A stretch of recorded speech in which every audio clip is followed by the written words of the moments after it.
Bienvenidos de nuevo a nuestro canal.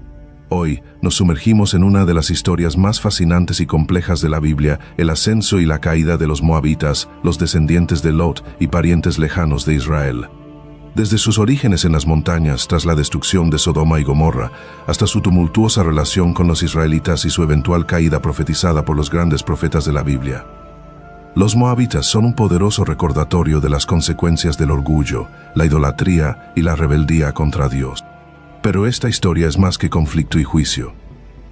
También descubriremos el inspirador viaje de Ruth, una mujer moabita cuya fe y lealtad cambiaron el curso de la historia, convirtiéndose en la bisabuela del rey David y parte del linaje de Jesucristo mismo.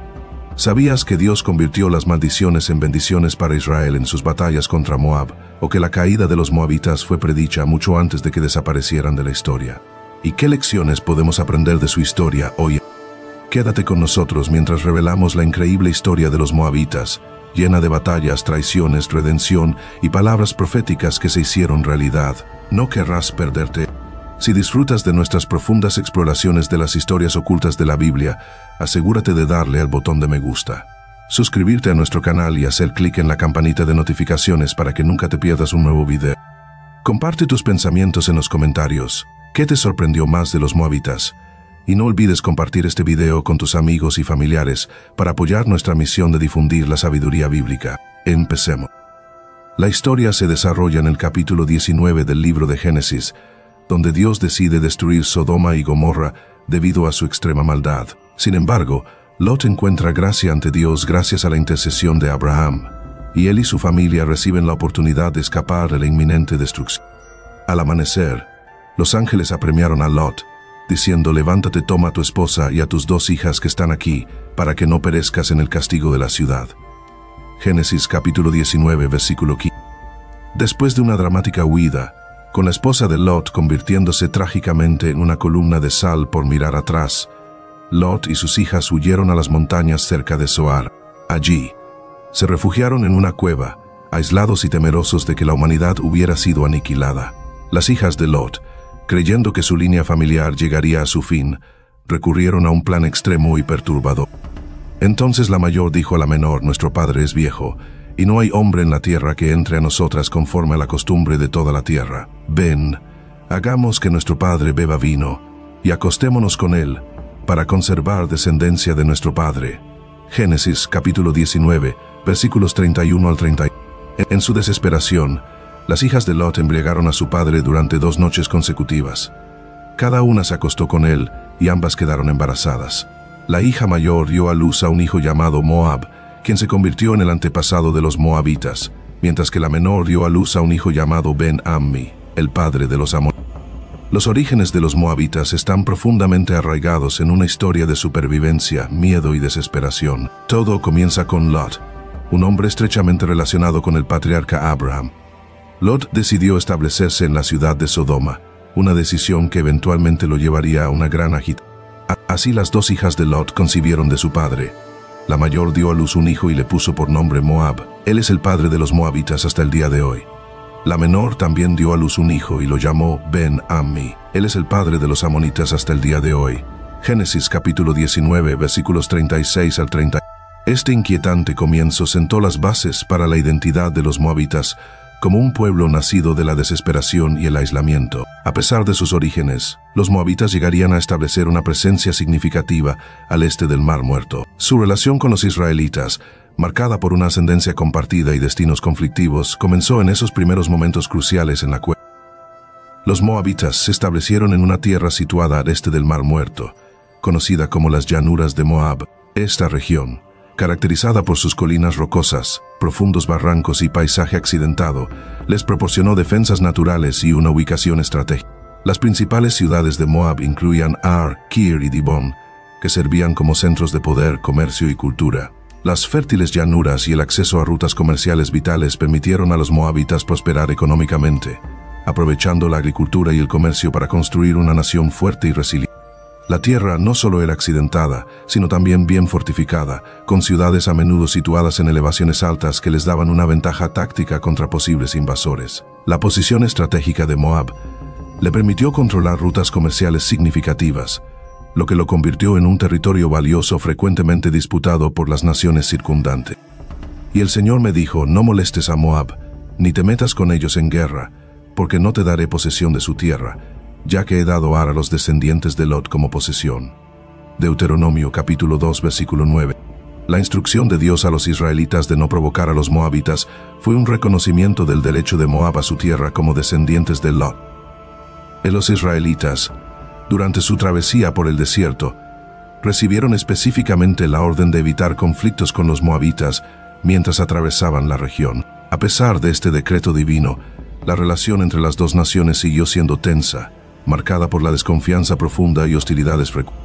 La capital de Moab, Dibón, jugó un papel importante en su historia y fue el sitio donde se descubrió la famosa estela de Mesa. Es un monumento de piedra que proporciona un relato de las victorias del rey Mesa de Moab sobre Israel. Este artefacto, que data del siglo IX a.C., destaca los conflictos prolongados entre Moab e Israel. Entonces Israel envió mensajeros a Sehón, rey de los amorreos, diciendo, «Déjame pasar por tu tierra, no entraremos en campo ni en viña, no beberemos agua de pozo. Iremos por el camino del rey hasta que hayamos pasado por tu territorio». Pero Sehón no permitió a Israel pasar por su territorio. Números, capítulo 21, versículos 21 al 23. Aunque este versículo se refiere a los amorreos, subraya las frecuentes disputas territoriales y la importancia del camino del rey, una ruta comercial vital que también pasaba cerca de Moab. El control de tales rutas era crucial para la fuerza económica de Moab y contribuyó a la fricción continua con las naciones vecinas, incluyendo Israel. La tierra de Moab no solo fue un lugar de refugio y prosperidad para su pueblo, sino también una fuente de orgullo e identidad.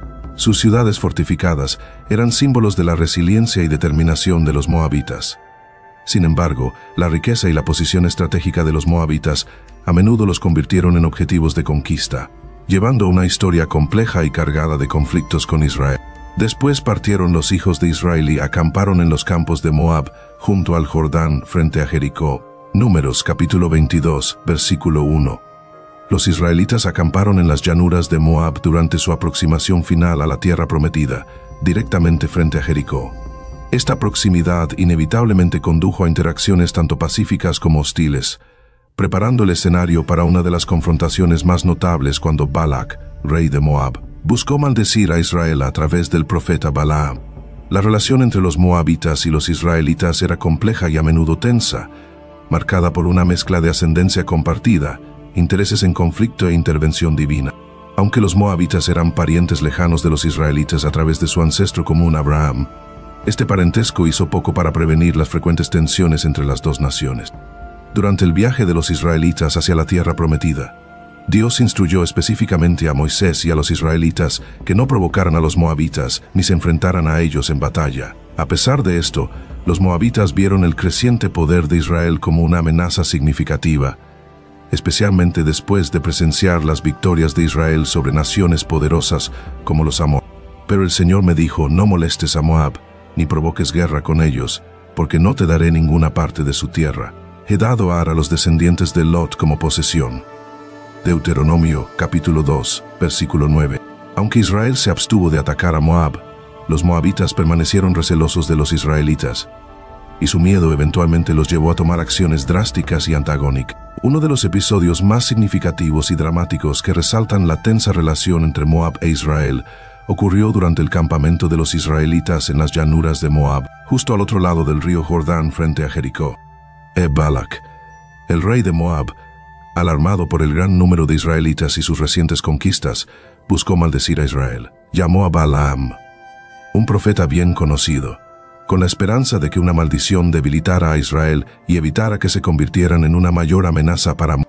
Entonces partieron los hijos de Israel y acamparon en las llanuras de Moab, junto al Jordán, frente a Jericó. Y Balak, hijo de Zippor, vio todo lo que Israel había hecho a los amorreos, y Moab tuvo gran temor del pueblo, porque eran muchos. Números, capítulo 22, versículos 1 al 3. A pesar de las súplicas urgentes de Balak y las ofertas de grandes recompensas, Balaam se vio incapaz de maldecir a Israel como se le había pedido. En cambio, cada vez que intentaba pronunciar una maldición, Dios intervenía y convertía sus palabras en bendiciones, para gran frustración de Balac. Pero Dios dijo a Balaam: no vayas con ellos, no maldigas a este pueblo, porque son benditos. Números capítulo 22, versículo. E incluso cuando se le presionó para que continuara, Balaam solo pudo hablar las palabras que Dios puso en su boca, lo que llevó a una de las bendiciones más famosas sobre Israel: ¿cómo maldeciré yo al que Dios no maldijo? ¿Y cómo condenaré al que el Señor no ha condenado? Dios los sacó de Egipto, tienen la fuerza de un toro salvaje. Números capítulo 23, versículos 8, 22. Este episodio demostró la protección inquebrantable de Dios sobre Israel, convirtiendo potenciales maldiciones en declaraciones de la fortaleza y favor divino de Israel. A pesar de los intentos de los moabitas de socavar a Israel a través de la guerra espiritual, la mano de Dios permaneció sobre su pueblo. Sin embargo, la tensión no terminó con las maldiciones fallidas de Balaam. Los moabitas y sus aliados madianitas buscaron debilitar a Israel mediante medios más sutiles. Sedujeron a los israelitas hacia la idolatría y la inmoralidad, invitándolos a participar en el culto pagano y llevándolos por mal camino. Este incidente, conocido como el pecado en peor, trajo severas consecuencias sobre Israel. Mientras Israel permanecía en Sittim, los hombres comenzaron a cometer inmoralidad sexual con las mujeres moabitas, quienes los invitaron a los sacrificios a sus dioses. El pueblo comió de los sacrificios y se inclinó ante estos dioses. Números capítulo 25, versículos 1 al 2. Este acto de engaño provocó la ira de Dios contra Israel, resultando en una devastadora plaga que cobró la vida de 24,000 israelitas. Fue un recordatorio contundente de los peligros espirituales que conllevan las alianzas comprometedoras y la continua enemistad de los moabitas hacia el pueblo escogido de Dios. A pesar de estas hostilidades, hubo momentos de paz y alianzas entre Israel y Moab. Durante la época de los jueces hubo periodos de subyugación y cooperación, aunque estos a menudo fueron breves y marcados por la traición. El libro de Ruth también ofrece una ventana única a los aspectos más personales y redentores de esta relación, mostrando que individuos como Ruth podían cruzar las barreras culturales y religiosas, convirtiéndose en parte del gran plan de redención de Dios. Los moabitas estaban profundamente arraigados en prácticas idólatras que no solo definían su cultura, sino que también representaban un peligro espiritual para los israelitas. Eid Central, en el culto moabita, estaba el dios Chemos, a menudo referido como la abominación de Moab. Chemos era una deidad asociada con la guerra, la fertilidad y, en ocasiones, incluso el sacrificio de niños, prácticas que contrastaban fuertemente con la adoración al Dios de Israel. Porque Salomón siguió a Astarte, diosa de los sidonios, y a Milcom, la abominación de los amonitas. Aún Salomón hizo lo malo ante los ojos del Señor, y no siguió plenamente al Señor, como lo hizo su padre David. Entonces Salomón edificó un lugar alto para Chemos, la abominación de Moab, en el monte que está al oriente de Jerusalén. Primer libro de Reyes, capítulo 11, versículos 5 al 7. Los israelitas fueron advertidos repetidamente por Dios para evitar mezclarse con las naciones paganas y sus prácticas. Pero el atractivo seductor de las mujeres moabitas y sus rituales de adoración resultaron ser un obstáculo significativo. Uno de los incidentes más notorios de esto ocurrió en Sittim, donde el campamento de Israel estaba cerca del territorio moabita. Allí, los moabitas y sus aliados madianitas emplearon una estrategia más sutil pero devastadora contra Israel. Utilizaron a sus mujeres para atraer a los hombres israelitas hacia relaciones prohibidas y la idolatría. Mientras Israel permanecía en Sittim, los hombres comenzaron a cometer inmoralidad sexual con las mujeres moabitas, quienes los invitaron a los sacrificios a sus dioses. El pueblo comió de los sacrificios y se inclinó ante estos dioses. Números capítulo 25, versículos 1. Este evento, a menudo referido como el pecado en peor, involucró no solo inmoralidad sexual, sino también la participación en rituales paganos que incluían comer alimentos sacrificados a los ídolos y postrarse ante dioses extranjeros. Este acto de rebelión contra los mandamientos de Dios fue más que una falla moral. Representó una afrenta directa a la santidad de Dios y a la relación de pacto que había establecido con Israel. Así se unió Israel a Baal de Peor, y la ira del Señor se encendió contra ellos. Números capítulo 25, versículo 3. La respuesta de Dios fue rápida y severa. Una plaga mortal barrió el campamento israelita, matando a 24,000 personas. Este juicio catastrófico solo se detuvo cuando Fineas, el nieto de Aarón, tomó medidas drásticas matando a un hombre israelita y a una mujer madianita que desafiaban abiertamente la ley de Dios. El celo de Fineas por el honor de Dios detuvo la plaga, y fue elogiado por su justa indignación. Fineas, hijo de Eleazar, hijo del sacerdote Aarón, ha apartado mi ira de los hijos de Israel al haber mostrado entre ellos el mismo celo que yo siento, para que no consumiera a los hijos de Israel con mi celo. Números, capítulo 25, versículo 1. La idolatría de los moabitas no se limitó al incidente en Peor. Su influencia persistió a lo largo de la historia de Israel, tentando continuamente a los israelitas a desviarse de su pacto con Dios. El libro de los Jueces registra que Israel cayó repetidamente en la idolatría, a menudo influenciado por naciones vecinas como Moab. Estas recaídas en la adoración de ídolos frecuentemente llevaron a ciclos de opresión, donde Dios permitió que Israel fuera subyugado por sus enemigos como castigo por su infidelidad. Los hijos de Israel hicieron lo malo ante los ojos del Señor, y sirvieron a los Baales y a las Astartes, los dioses de Aram, los dioses de Sidón, los dioses de Moab, los dioses de los amonitas y los dioses de los filisteos. Abandonaron al Señor y no le sirvieron. Jueces, capítulo 10, versículo 6. El legado de idolatría de Moab dejó una mancha duradera, no solo en su propia nación, sino también en la historia espiritual de Israel. La atracción repetida por las costumbres y dioses moabitas fue un desafío recurrente que puso a prueba la fidelidad de Israel hacia Yahvé. Estas interacciones resaltan los peligros de comprometerse con prácticas paganas y la importancia de adherirse a los mandamientos de Dios. La idolatría de los moabitas sirve como un recordatorio contundente de los peligros espirituales que surgen cuando el pueblo de Dios se aleja de sus caminos y abraza las prácticas de las culturas circundantes. Aunque los moabitas eran conocidos por sus poderosas ciudades y su tierra estratégica, su legado final en la historia bíblica es uno de corrupción espiritual, una advertencia para todos los que sigan su camino de idolatría. Aunque los moabitas a menudo eran retratados como adversarios de Israel, la historia de Ruth se presenta como una excepción notable, una extraordinaria historia de amor, lealtad y redención. Ruth fue una mujer moabita que se convirtió en una figura clave en la línea de descendencia del mayor rey de Israel, David, y, en última instancia, del Mesías, Jesucristo. Su historia, registrada en el libro de Ruth, es un poderoso testimonio de cómo la gracia de Dios puede trascender las barreras culturales y nacionales. La historia comienza durante el tiempo de los jueces, cuando una severa hambruna obligó a Elimelech, su esposa Noemí y sus 2 hijos a dejar Belén y buscar refugio en la tierra de Moab. Mientras estaban en Moab, Elimelech murió, y sus hijos se casaron con mujeres moabitas Orfa y Ruth. Después de unos 10 años, ambos hijos de Noemí también murieron, dejando a Noemí y a sus nueras viudas y sin. Pero Elimelech, marido de Noemí, murió, y ella quedó con sus 2 hijos. Estos se casaron con mujeres moabitas. El nombre de una era Orfa y el nombre de la otra Ruth. Habitaron allí unos 10 años, y murieron también Malón y Quilión, quedando así la mujer desamparada de sus 2 hijos y de su marido. En Ruth, capítulo 1, versículos 3 al 6. Sin medios de apoyo y sin futuro en Moab, Noemí decidió regresar a Belén. Instó a sus nueras a quedarse en Moab y buscar nuevos esposos, pero Ruth se negó a abandonarla. La respuesta de Ruth a Noemí es una de las declaraciones de lealtad más profundas en la. Pero Ruth respondió: «No me ruegues que te deje y me aparte de ti, porque a donde tú vayas yo iré, y donde tú mores, moraré. Tu pueblo será mi pueblo, y tu Dios mi Dios. Donde tú mueras, moriré, y allí seré sepultada. Así me haga el Señor, y aún me añada, que solo la muerte hará separación entre nosotras». Ruth, capítulo 1, versículos 16 al 17. La decisión de Ruth de dejar su tierra natal, su familia y sus dioses para abrazar al pueblo y al Dios de Israel fue un acto de fe valiente. Eligió seguir a Noemí y de regreso a Belén, plenamente consciente de los desafíos que enfrentaría como extranjera y viuda.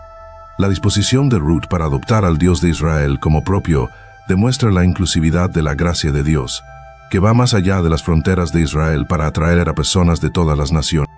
Al llegar a Belén, Ruth buscó proveer para Noemí espigando en los campos durante la cosecha de cebada. La práctica de espigar, ordenada por Dios en la ley de Moisés, permitía a los pobres y a los extranjeros recoger el grano sobrante en los.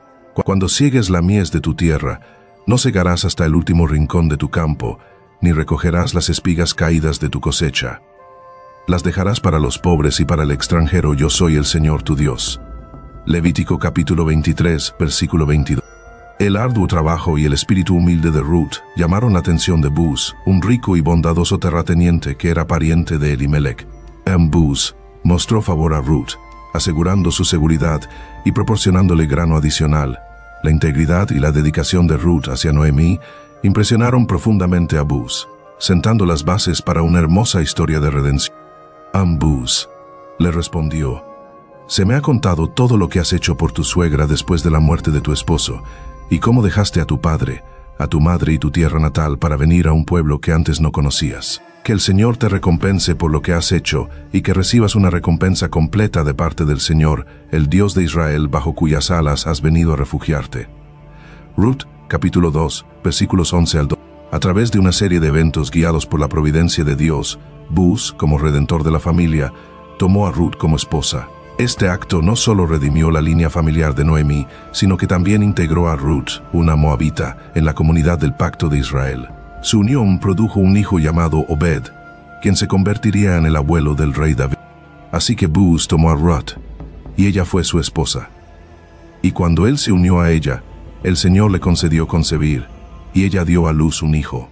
Entonces las mujeres dijeron a Noemí: «Bendito sea el Señor, que no te ha dejado hoy sin un redentor, y sea célebre su nombre en Israel». Ruth, capítulo 4, versículos 13 al 14. La historia de Ruth no es solo un relato de lealtad personal, es un poderoso ejemplo de cómo el plan de redención de Dios a menudo trabaja a través de personas y circunstancias inesperadas. A pesar de su herencia moabita, la fe y la dedicación de Ruth le permitieron desempeñar un papel crucial en el plan de Dios para su pueblo. Se convirtió en la bisabuela de David, el más grande rey de Israel, y en una antepasada de Jesucristo, el Redentor Supremo. Ahora, exploremos más a fondo la caída de Moab. A pesar de su papel significativo en la narrativa bíblica y su enemistad duradera con Israel, los moabitas finalmente enfrentaron el juicio divino por su orgullo, idolatría y oposición al pueblo de Dios. La caída de Moab fue predicha por varios profetas, incluidos Isaías, Jeremías, Amós y Ezequiel, quienes advirtieron que la arrogancia y las prácticas idólatras de Moab llevarían a su destrucción.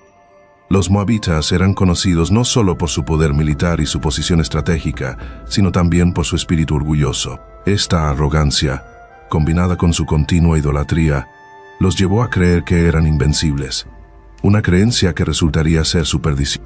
Hemos oído del orgullo de Moab. Muy orgulloso es de su altivez, de su orgullo y de su arrogancia, y de la soberbia de su corazón. Isaías, capítulo 16, versículo 6. La profecía de Isaías destaca el orgullo de Moab, describiéndolo como su defecto definitorio. La confianza de los moabitas en sus ciudades fortificadas, su riqueza y sus alianzas los cegó a su vulnerabilidad. Se jactaban de su fuerza y confiaban en sus ídolos, pero no reconocieron que su verdadera batalla era contra el Señor. Isaías profetizó que Moab sería humillado, que sus viñedos y campos, símbolos de su prosperidad, serían devastados, y que su alegría se convertiría en luto. Por eso mi corazón gime como una lira por Moab, y mi interior por Kir-Hareset. Y cuando Moab se presenta, cuando se cansa en el alto lugar, cuando viene a su santuario a orar, no prevalecerá. Isaías, capítulo 16, versículos 11 al 2. Isaías describe a una nación luchando y desesperada, volviéndose a sus ídolos y altos lugares en busca de ayuda, pero sin encontrar respuesta. Sus celebraciones, antes orgullosas y alegres, serían reemplazadas por el dolor, al venir sobre ellos el juicio de Dios. Jeremías, otro de los grandes profetas, también pronunció severos juicios contra Moab, enfatizando que su caída no fue solo resultado de cambios geopolíticos, sino una consecuencia directa de su desafío contra Dios. Los moabitas se habían engrandecido contra el Señor, burlándose de su pueblo y estableciéndose como enemigos de sus propósitos. Moab será destruido y dejará de ser pueblo, porque se engrandeció contra el Señor. Terror, foso y trampa están sobre ti, oh habitante de Moab. Jeremías, capítulo 48, versículos 42 al 43. La profecía de Jeremías describe la desolación completa de Moab. Sus ciudades serían destruidas, sus guerreros derrotados, y su tierra quedaría desolada. La imagen de terror, foso y trampa ilustra la naturaleza ineludible del juicio de Dios. Nadie podría escapar de la calamidad que se avecinaba.